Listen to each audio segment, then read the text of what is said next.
عيتي ما تشوفي شعرك في الحمام، فوق المخده، في اي بلاصه، حتى في الكوزينه الشعر كيطيح بزاف. دابا في هاد الوقيته هادي كيطيح الشعر بزاف. التساقط ديال الشعر في هاد الفتره هادي تيكون حاد بزاف، يعني كيتساقط بكثره بكثره. المهم الوصفه اللي جبت لك اليوم توقف تساقط الشعر، تنبت اللي ما عمره ما نبت وتطول اللي ما عمره ما طوال. وصفه اكثر من رائعه، جربوها البنات وردوا عليا الخبر. وصفه مجربه 100%.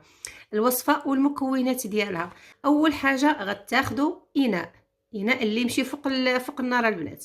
غتاخدوا اناء كاسرول، ديروا فيه معلقه ديال اكليل جبل اليازير، معلقه كبيره، زائد معلقه كبيره ديال الزعتر، زائد معلقه كبيره ديال اوراق السدر، زائد 7 أو 10 حبات من القرنفل، زائد ملعقه صغيره من الحبه السوداء حبه البركه، زائد اوراق الغار، ورقه سيدنا موسى. ديروا 5 الورقات 6